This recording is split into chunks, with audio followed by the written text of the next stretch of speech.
You say they're not Muslims. They say they are Muslims. Here's what an Ahmadi spokesman said this year under your government. He said Ahmadis have no religious freedoms in Pakistan, and recent actions taken by the authorities mean that the situation is going to deteriorate further and make it impossible for Ahmadis to carry on with their everyday lives. That was just 6-7 months ago under your government. Let me listen. The Ahmadis, according to our constitution now, are non-Muslims. They have every right to come into politics, to contest elections on non-Muslim seats.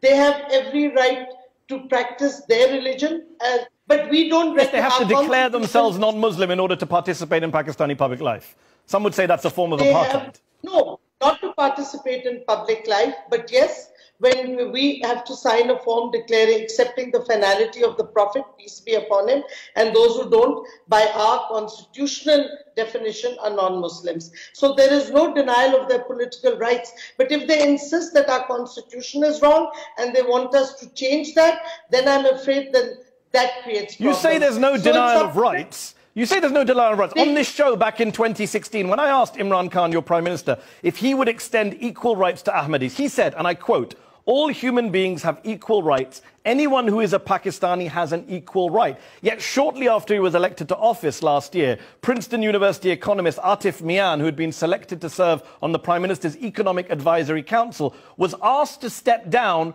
because he's an Ahmadi. Why didn't the Prime Minister stand by him? Why didn't you stand by him if everyone has equal rights in Pakistan? He was not in Pakistan, he was in the US. So let's be very clear. When you say equal rights, you have equal rights under the Constitution. You want to bring about constitutional changes. There are many constitutional changes which may improve the country. With the 18th Amendment, we have now power devolved, so bringing about any change becomes ever more difficult at the center. But I agree the Atif Mia case was unfortunate, and there was a lot of debate. Unfortunate or discriminatory? Essentially, no, I think that it is the choice of the government finally, but I think that it should have been dealt with in a better way. And the fact of the matter is that it should not have been done in the way it was done. If you knew it would become controversial, we should never have taken that decision in the first place. The gentleman is not in Pakistan, he's been living in the States, so it's not that he was being denied a right to be part of the government in Pakistan.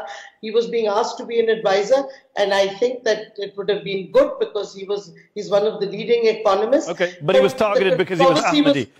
No, the controversy was created needlessly, and I think that it could have been handled better. But he was not denied any right because he was being asked to come as an advisor on a sort of pro bono capacity. Shireen Mazari, thank you so much for joining me on Upfront.